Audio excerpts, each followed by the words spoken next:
Kevin, before you got into the industry, did you think that these next level types of skill sets would be exercised on a job site?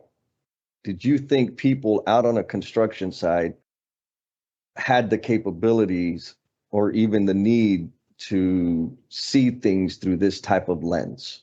Well, no, because I don't know, cartoon depictions of construction workers. Mm-hmm. It's, the stereotypical big, broad shoulder, animalistic person with a gruff beard and a cigar hanging out of the right side of their mouth, being very loud and boisterous and not yielding at all. So when you enter an industry like that, you assume that's going to be the norm. And not to say that there aren't those individuals. Sure.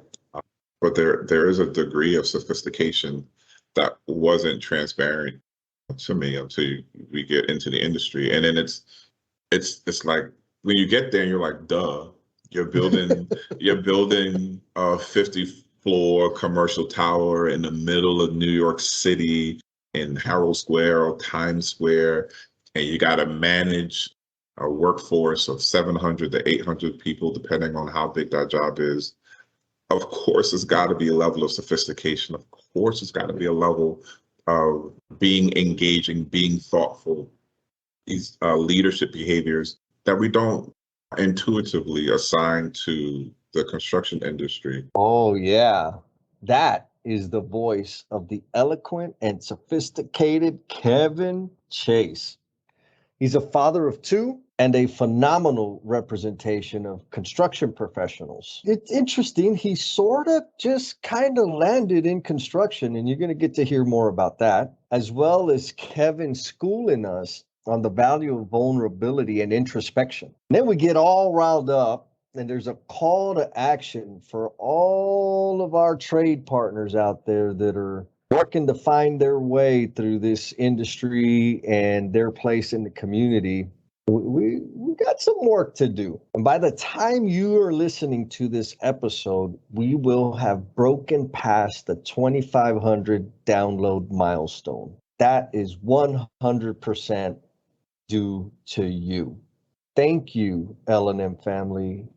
There is no way we would have reached this milestone without you.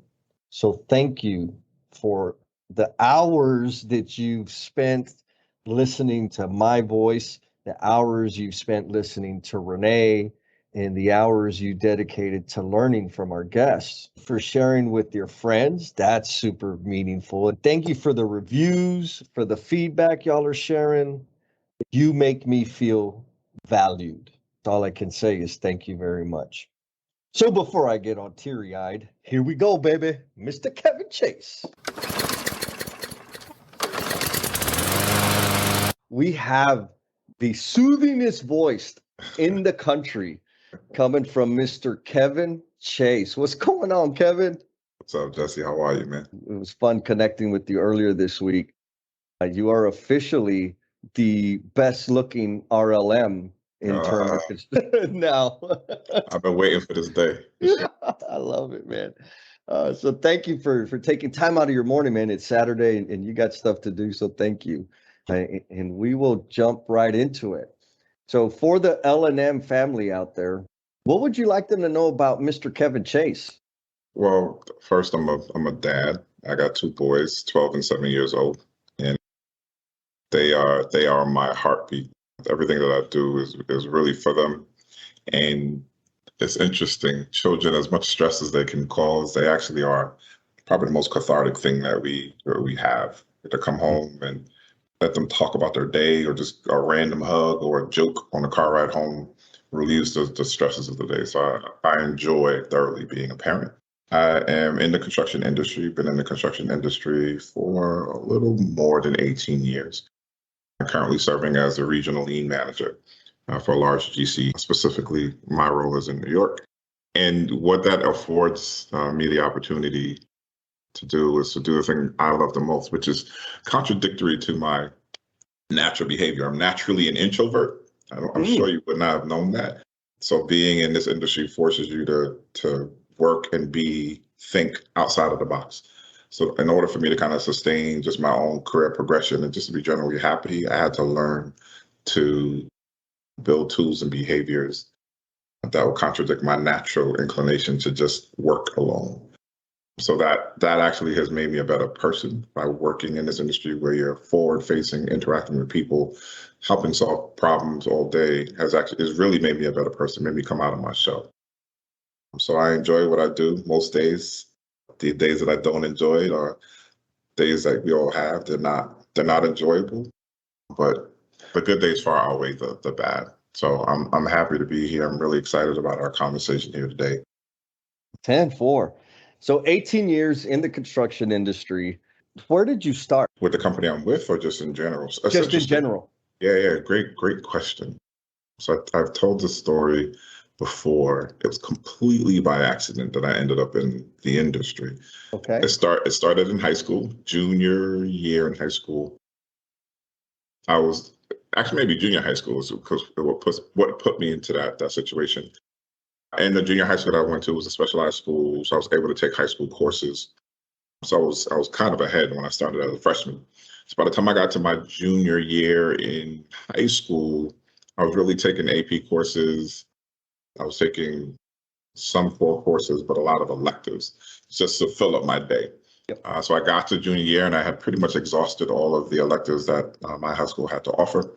And my guidance counselor gave me 2 out for junior year electives. He said, you can take, at the time it's called keyboarding, so which is a typewriting class, or a mechanical drafting class. In junior high school, I did my 8th grade year was typewriting, and it was the most painful experience that you can give to a 12 or 13-year-old. So, of course, I went to mechanical drafting, not really knowing much about it, other than this is the skill that architects learn when they're drawing, making their details, creating their plans for buildings, etc.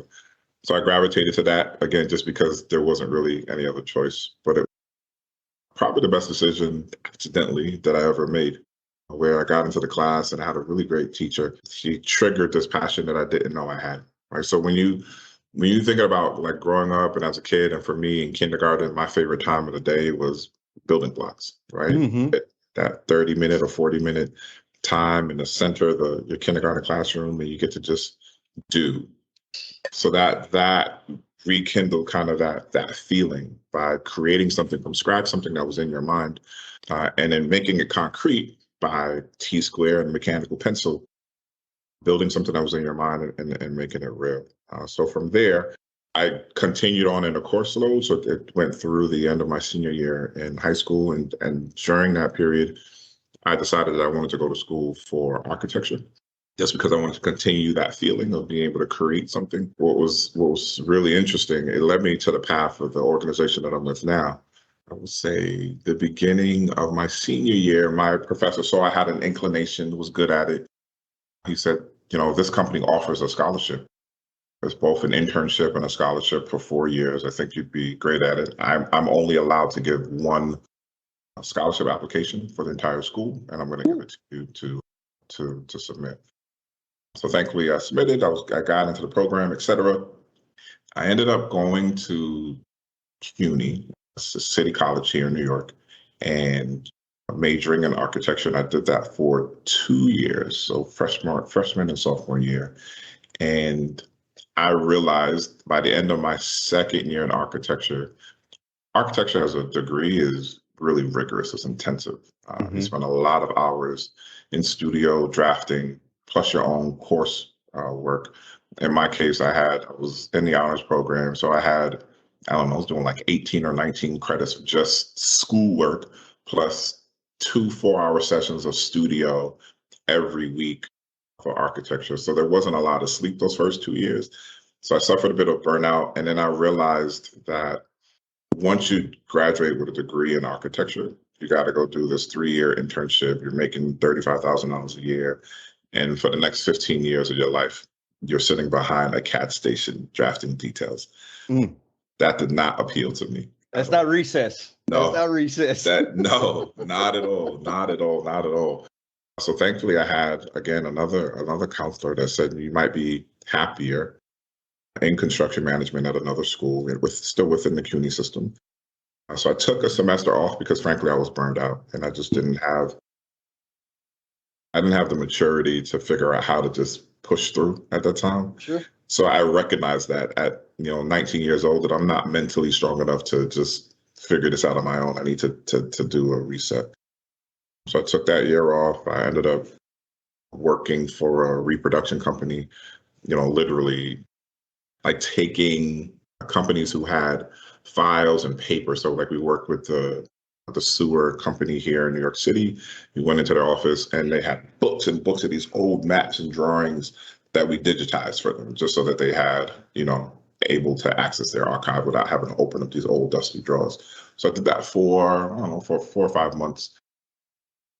And then I was able to reconnect with the organization that I'm with now. They allowed me to defer my internship and the scholarship because I started in architecture. After that 2-year period and then my semester off, they said, yeah, of course you can come, you can do your internship. And I ended up with this organization. Pretty much the rest is history. So it's interesting, just by taking a chance on myself and being naturally curious about something. So mechanical drafting, I had no idea what that was. And then having a conviction to say, no, this isn't for me, actually put me on a path. And that's something that I want to be able to just instill in my own kids. Sometimes we force children as parents to do things that we have done or the ways that we have experienced things. But that wasn't my model. My model was I was allowed to be curious. I'm not saying I didn't have challenging discussions with my mom. It was definitely like, what are you doing?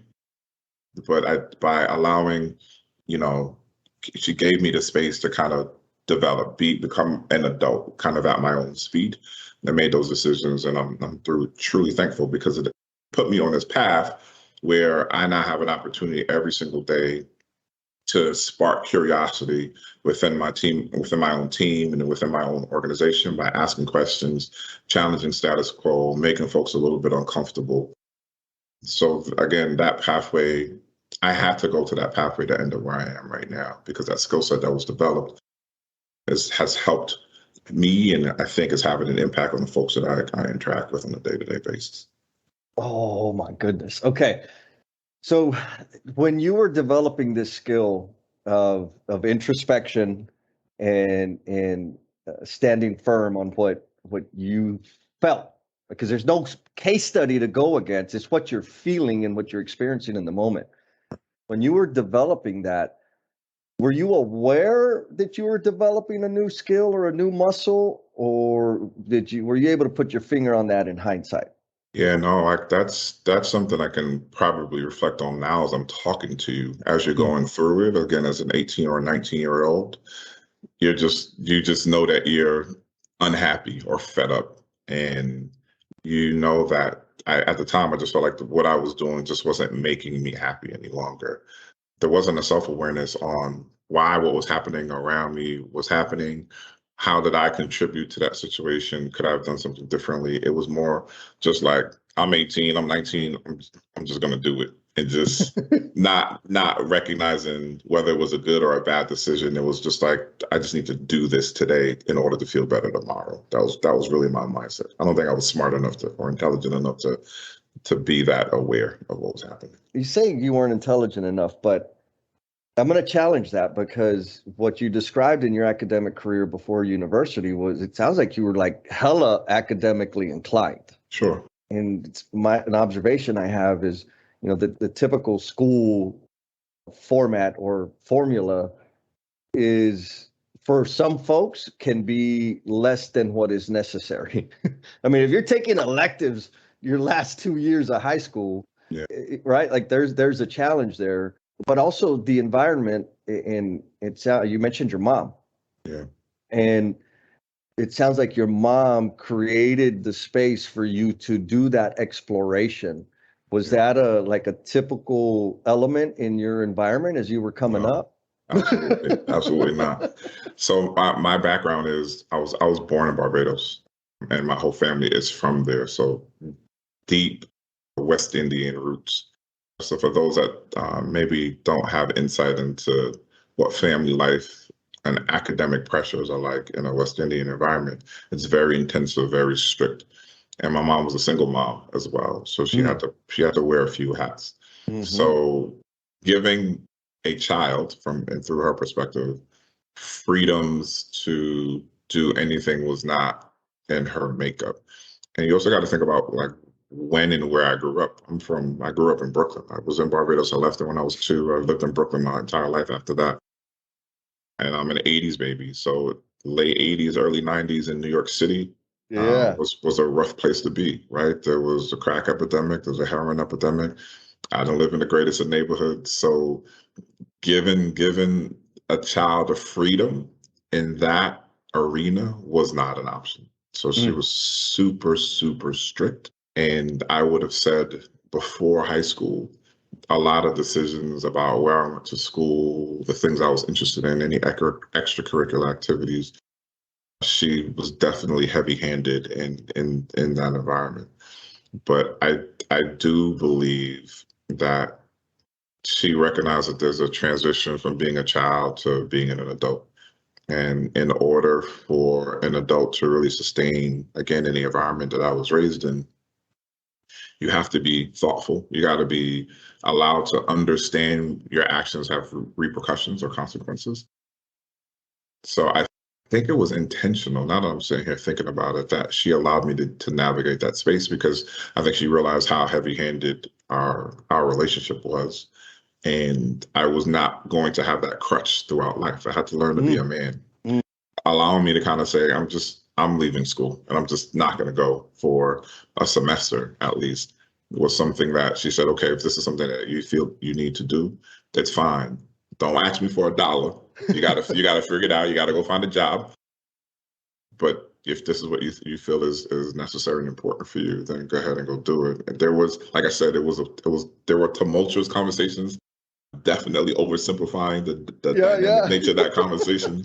There was some tough language for sure, but in the end, she did allow that to occur. So there was some maturation on her part as being a parent, and recognizing that there's times where you kind of just got to let go and let your child experience things. And I think I'm learning that that's something that's truly powerful and impactful. There's times where you got to intervene.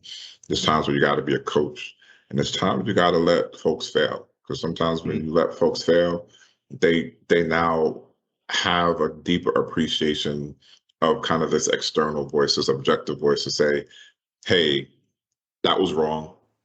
Let's mourn that for only a moment. Now are you ready to have a discussion about, what are some real potential opportunities on pathways for whatever you define as success? And it's actually served me well. I feel like this is a therapy session. Yeah. This is that literally everything that I just talked about are all of the tools that I use today, again, in our interaction with friends, family, colleagues, peers, etc. I see some, I don't know what the word is, a coupling here. I want to vet that out. You talked about being an introvert, and the role that you serve in is absolutely contrary to introverted behavior. And when you were talking about that, you mentioned that you built tools and behaviors to compensate that. And as you're talking about this experience with your mom and the decision you were making about your education and your career path, there was from me, also having come from a single mom family, like it's real. They don't play. They don't got time to play. My assumption is that there was some degree of nonconformity. How are those things related? The nonconformity, stepping outside the lane, and building those tools and behaviors to cope with your comfort zone. Yeah. So childhood, the rebellion didn't exist. I think the environment wasn't conducive to being rebellious. The word heavy-handed is multifunctional, and I'll leave it at that. Yeah.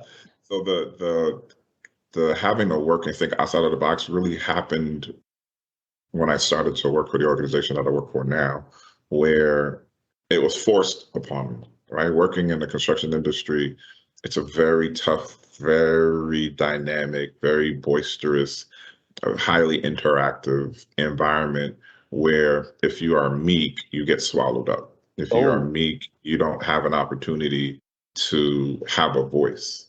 Mm. And there were instances very early on in my career. I don't know, am I allowed to curse on here? Yes. Yeah, so I'll just give you one example. I promise I won't use profanity throughout the You're entire good. conversation, but I think it's impactful. Where I was interning for this organization, and my boss, really smart, intelligent guy. He was a young PM at the time, maybe in his late 20s. But he taught me a lot, and I guess he realized my inclination to just be quiet was not going to serve me well. So I was sitting at my desk. It's funny. I was sitting at my desk, and he gave me a list of names to call contractors because we were working on trying to reconcile some change orders.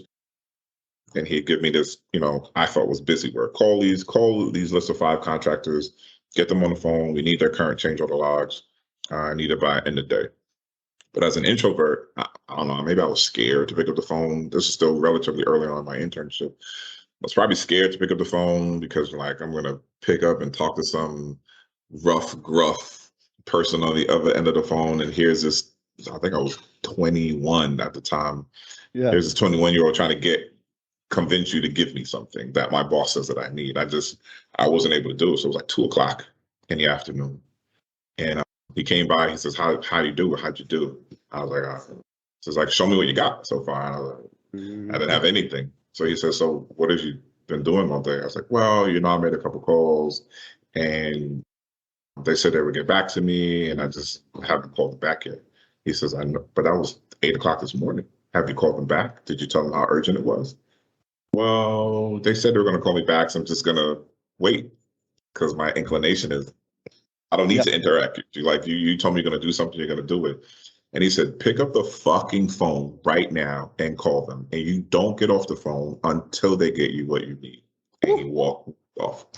And from that moment on, I said, if I don't get my shit together today, if I don't deliver against this, if I don't make my voice heard and interact and demand what I need, this is not going to be it. I already shifted careers in my mind once or twice already. I don't know what I'm going to do after this. This is what I feel passionate about. So from that point forward, I recognize that you've got to be able to do things that you are uncomfortable doing in order to get to where you feel like you need to be. And that was a jarring experience. It took me 15 minutes to collect myself. Honestly, I was shaking. There was probably a couple of tears at the time, just because no one had ever spoken to me like that. I was a golden child growing up, so no one challenged me like that. No one pushed me like that. So it was really eye opening. And I think that experience, it was very intentional for him to speak that way because he never spoke to me like that before or after, ever. And I probably had a relationship with him professionally for like 2 years, and he left the organization. And it was always supportive coaching, but in that one specific moment, he knew I needed that in order to do what needed to get done. Okay, so that was one of many indicators that said, "Ooh, I got to play a different game here because these people respond to different types of communication." Right. And then what was so interesting is this one, I'll never forget it because I'm relatively close to this one trade partner today, where I called him after that. I might have called him 4 times in 45 minutes saying, "Where's the stuff?" And I remember a month later, he went to my project exec and he says, "If you don't hire this guy, I will." Project exec said, "Well, I don't, why? How do you even know him? He's an intern. How do you know him?" Yeah. He was like, "Anyone that can pick up the phone," he was the owner of the company. He's like, "Anyone that can pick up the phone and be as diligent and persistent as he was, regardless of his skill level, acumen, and construction, that's a person that I want working for me." He says, "There's not a lot of people that he has within his own organization are like that." So hearing that and hearing him say this in front of my boss's boss's boss, that's when it clicked. Like, oh shit, I gotta. Okay. So, being an introvert isn't going to work. Being this other way is the pathway for me to be successful here. Let's figure out how much more I can do with that in a respectful way. What else can I actually do? Because that is something that folks gravitate to. I think the key word there is the respectful way. Sure. Because I've dealt with people that, man, I just don't want to talk to them because they're jerks, they're rude, they're inconsiderate, but persistence absolutely necessary. And when it's respectful, you can't help but appreciate that. So you're leading a team. How many folks are on the team there? Oh, it fluctuates. I think right now there are 5 of us in total. So I have 4 other team members right Okay. now. And I know because I've had the privilege of spending time with you and talking one-on-one and outside of the workspace and also in the workspace. You roll different. You show up differently than the status quo. How, I guess it's two questions. How do you impart that to your team members? And also, how do they respond to it? Honesty and transparency. From the time that I'm in the position that I'm in now, from the time I got that position, it was important to me because I was following a legacy person. So in our organization, specifically in New York, there was only one other person who had held my role before. This person is a very senior person within our organization, very respected, brilliant, intelligent, thoughtful, emotionally intelligent. Just like you said, he has a presence when he fills a room, and that presence fosters this immediate amount of respect and reverence. So there was tremendous shoes to fill in walking into that. So my first conversation with my team was, I'm not him. I won't be him. I have flaws. There are things about this job that I'm supposed to be technically proficient at that I'm not, because this wasn't my world. I grew up in our organization through operations, so in our construction family, and this role is very specialized. So you all have been in these positions, I don't know, on average maybe 2 years, and I have to now learn this on the go. I'm going to depend on you, frankly, for teaching me on how to do my job. So I'm always going to be honest with you. I don't know something. I'm going to tell you I don't know something. All I ask is that you be patient with me. And in return, I ask for that same level of honesty and transparency. If you're struggling with something, I can help you with managing conflict and dealing with people, how to be generally organized. I can help you with that. So that's the partnership that we're going to develop as a team, where it's not so much as boss to subordinates. It's I have a strength, you fill in these gaps, or I have a weakness, you fill in these gaps, and vice versa. We're going to build a true team environment where we look at each other as partners. Yes, there are going to be instances where, as the boss, I'm going to say we have to do this, and my expectation is that we do it. But that's not going to be, I won't be heavy-handed with that. I think it's more important when you are building a team, or when you have not even a team that you're responsible for, but in any team, if you have these moments where you allow for freedom of thought, speech, people feel empowered to be challenging, to be contradictory, those are when you're going to have the most successful experiences. But you can only get there if you set of these values being honest and transparent. Just tell the truth, because when we solve a problem and it's based in something that is fact, is based in your own truths, we're actually going to solve the right problems. Those things are things that we reinforce within our group consistently. So as far as imparting that, I try to be as genuine as I can. I'm not political at all. Maybe it has been a little bit of my downfall, where I'm not walking around and trying to make these external relationships just for the sake of self-improvement. I'm really intentional about the relationships that I build, because I don't really have time, at work or outside of work, to have things that are just surface. Like if I'm going to make an investment in you or in a group or in a team, I'm going to do it in a really genuine way, because I want to get something out of this relationship, and hopefully you get something out of it as well. That's kind of just a general tone that we have in our group. And I think it resonates because they are all like that, where they'll show up to a job site now and they'll say, like, it's so interesting. I had a new hire to our organization. He didn't know anything about construction at all. And he struggled maybe for the first 6 months. I said to him, don't feel discouraged. Let's change your approach. When you go to a job site and you're there to help them about lean and how to identify waste and how to talk about behaviors of collaboration, maybe you start the conversation. I was like, hey, I don't know how to build a masonry wall. I've never done one before. Can you talk to me about what that means? Can you talk to me about what a typical day looks like for you? Can I just spend 2 days and walk with you as a Mm, superintendent and go walk with you and just see what you see and understand what you see from the premise of that I've never experienced before. So I just want to be able to understand it. There is something magical in our industry. I can't really speak about any other industry, but when you ingratiate yourself to someone else, yeah. when you present vulnerability in an environment that's so tough and so rigid, people gravitate towards that. And it presents as being genuine. So you're able to foster those relationships. So I bring his example up specifically because now a year later, he's completely valued. I can send him to a team. He's working with a team right now where the environment there of the project manager, the project exec, typical in your face, moving fast, kind of aggressive, and he can stand his own too because he walked in and said, I don't know shit about what you guys are doing, but I know what your problem is. Let's sit down and build a plan to help solve your problem. And then you can feed me how you want to build your job. And they gravitated to him right away. He's 24 years old, working with folks who've been in the industry 25 years, right? So that that development can only happen by being humble, by being vulnerable.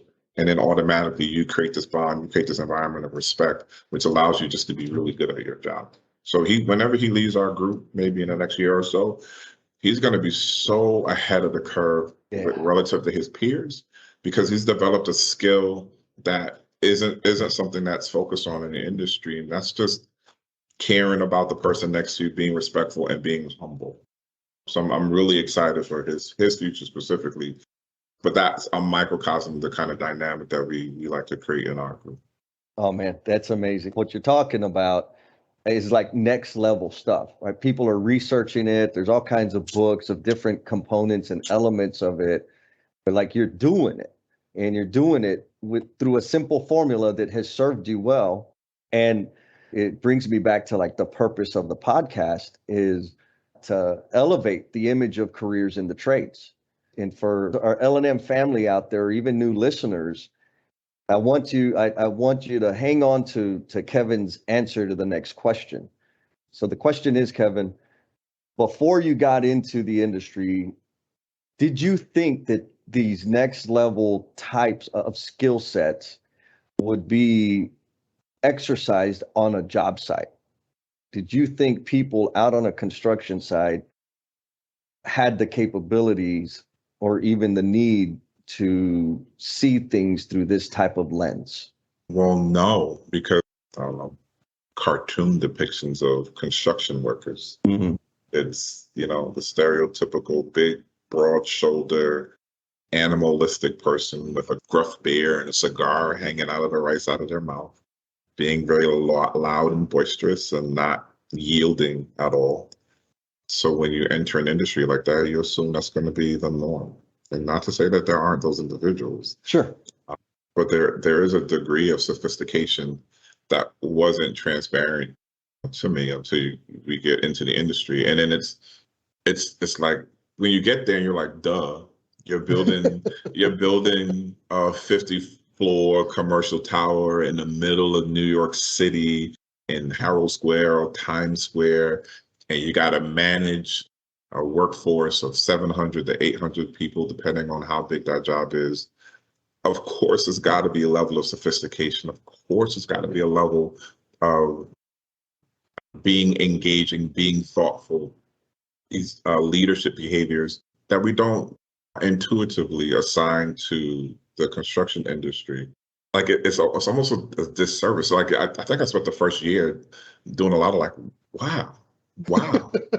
Like the conversations that you have are so thought provoking, where they're really, really intelligent people, and you just I don't know what I thought. You just think about as the guys from the hood, and they just show up with hammers and carpenter's belt, and they kind of just show up one day and they put it together based off experience. And I think that was the most eye-opening thing as a young man in the industry, that these introspectives that you're referring to, this general self-awareness, these conditions of having, again, really, really thoughtful conversations where folks spend way more time on problem solving and being collaborative versus just the thou shalt mentality, right? And it's still eye opening to see. And what's interesting is that as in our organization, that shift is even taking the next step, right? So that culture's been there, but it was masked by that stereotype. It was masked by just the frenetic pace that you don't get to see all the planning and work that gets done behind the scenes. Now folks are starting to realize, hey, we're consistent in our behaviors about being thoughtful and engaging and collaborative. We actually have better outcomes. If we shift away from the thou shalt or do as I say and more about, hey, I don't know how to build this. You do because you've built this for 30 years. Yep.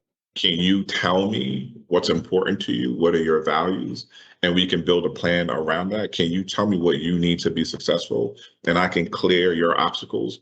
Like that's a very different dynamic. Yeah. Versus go build it. I don't give a fuck how you build it. Just get it done by the 31st versus hey, we need to be done by the 31st. What can I do to support you to clear the deck to make sure that when you show up to work, all you're worried about is building it? It's a few word difference, but it's a very different approach to building. And I think we're starting to see success. And it's when I say I enjoy most days for what I do is seeing those light bulbs go off on even some of the most grizzled folks in the industry where you want my opinion, like that it's rewarding. Mind-blowing. Yeah, it really is. It really is. Oh man, so I'm gonna say this in Jesse speak. What I just heard you say is that construction isn't just hella sexy, it's also pretty damn sophisticated. Sure. And we don't, the media, maybe not even media, just the general view or idea that people have about construction is that big, broad shoulder, cussing, yelling, dirty construction worker. But again, L&M family, if you can't tell just by his voice, this man is sexy and sophisticated, baby. Oh yeah, he's bringing the stuff, man. He's bringing the stuff. I love, man, Kevin. Here's the thing: is I'm a plumber. Yeah. And there was a lot of time that I spent really living or embodying the stereotype, the cussing, shit talking, cat calling, all that mess. So I didn't do a good job of representing our industry. And it took a good decade or so for me to take responsibility for that. And now, having a relationship with you and being around you, like I've never seen you do anything other than represent us well. And so that's a call out to all of the trade partners out there. Like, man, pick up your game because we're here to support each other. And if you're acting a fool, like you don't have to. Like we know the depth of your intellect and the drive and the passion that you have within yourself. You don't have to be showing out and being a big dummy. Like you can be you, and we got you. Now we got a long way to go in the industry to get there, but we got to do it, man. To roll with you, man, it's a big deal for me. It means something. It's really, really important. So that takes us to here's the hard question. Well, I don't know if it's hard. Looking at the learnings and missteps, the title of the podcast was a reflection I had on really how I got here and where I'm going. Mm-hmm. And it's through a series of learnings and missteps, right? I did a lot of dumb shit and I learned from it. And it's translated into hell, just you and I being here having this conversation, which is a miracle in itself. And so for you, Kevin, is there a particular learning that you've had that was a result of a very painful misstep? Yeah, so I don't want to sound cocky or arrogant. Okay. So I was an intern with my organization beginning in 2003. Oh man, just when it was getting good. Yep, it's me again. Here peddling the L&M backstage pass If you want to get the rest of this juicy goodness, and it's a really damn good lesson that Mr. Kevin shares with us, hit us up on patreon.com/learnings and missteps. Appreciate y'all putting up with this little irritation. And back to the show. That was like my hallmark moment through my career. And like I said, what I learned in that period has really served me well. Whenever I'm struggling, I see myself getting a little bit upset. I know sometimes we talk, and I don't think you think that I can get upset. I do. I internalize a lot of my anger. I'm a raging lunatic on the inside. But in those moments where you feel like this person just isn't getting it, I stop and I just say, okay, just talk. And I listen. When you allow those moments, you get the value that you're looking for. So surrender to vulnerability and first principle lean, identify customer value. Yeah. And I can't identify that if my mouth is moving. Right. There's a couple things or something I see consistent. You mentioned that you were on this pendulum swing, the opposite end. So you came in introverted, meek, and they helped you see like that's not going to serve you well in this environment. And you went all the way to the other side, brash and proud and loud, I'm sure. And you're a big dude, so that just amplifies that. And you talk about, was Auntie Kathleen? Yeah. So she came in a very difficult environment, which there's no excuse for it. We just need to do better for ladies coming into our industry. And she has multiple layers of skin because she is fighting so many different battles. And so she swung to the opposite end of what may be contrary to her nature. What would you recommend to people to get back to center, like to get away from the extreme? I think it's these points of reflection. Like, do you take opportunities to really be critical about your behavior, your speech, how people feel when they talk to you? When people talk to you, do they seem like they're telling you the truth, or they're giving you what's really bothering them, or do they give you one or two word responses? Like those are points of reflection to say there's something about the dynamic of this interaction that this person doesn't feel comfortable being comprehensive in what it is that they actually need. So there's got to be something that I'm doing that's not creating that actual environment. That's a major indicator. If folks are not always happy to see you, and if you are emotionally intelligent, you can feel when there's tension in any interaction, whether or not you choose to acknowledge it. So sensing that tension, there's something dynamic that you have built that is allowing that to manifest itself. So in those moments, you've got to be your toughest critic in that point and say, what is it that I'm doing that potentially is contributing to the situation?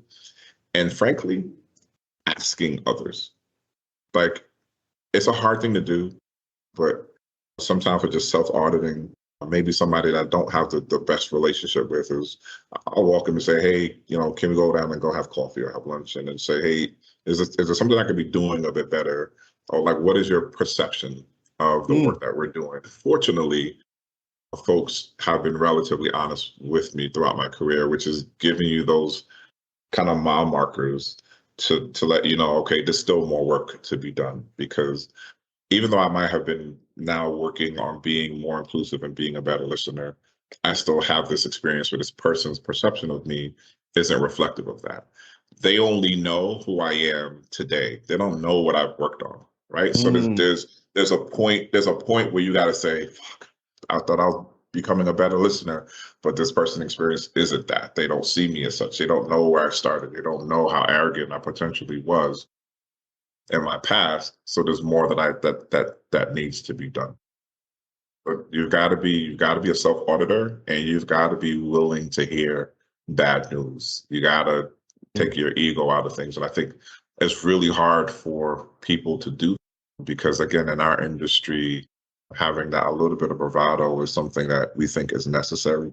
And being vulnerable is sometimes looked at as a point of weakness. But as I've learned, that vulnerability is actually probably paramount for success. Absolutely. It's courageous to be vulnerable. Yeah. And I haven't come across a wall that vulnerability doesn't knock down. Right. It's probably out there. I just haven't found it yet. Yeah. Damn, dropping gems, baby. All right, so we're coming up on time, and we'll get into the last question. And I suspect this is going to be pretty damn enormous, man. So the question is, what fingerprint do you intend to leave on the world going forward? That I care genuinely about others' success. I care genuinely about my impact on those that are around me. And I want to be able to leave a legacy where it's not about me, where I'm not the center of the story. I don't want to be the protagonist. Like one of something that you and I talked about, one of the most rewarding experiences that I have to this day is not being the smartest person in the room. I can be the smartest person in the room. The most rewarding experiences that I've had is being able to ask a maybe naive, maybe a curious question, but asking a question to the smartest person in the room that they may be struggling with, and watching their mind work and the light bulb literally go off on top of their head, and them finding the answer themselves. Seeing that person kind of strip down whatever those perceptions that they may have had about the problem that we're trying to solve together, and them thinking outside of the box just based off of and seemingly innocuous point that was made. And it's watching them kind of elevating, use that intelligence that they have, that high acumen as a high performer, to really come up with a really sophisticated solution. That is what I want to be known for. And that's actually the behaviors I would love to see others kind of adopt, where it's not about me, because in almost every circumstance, and in our industry specifically, it's team centric.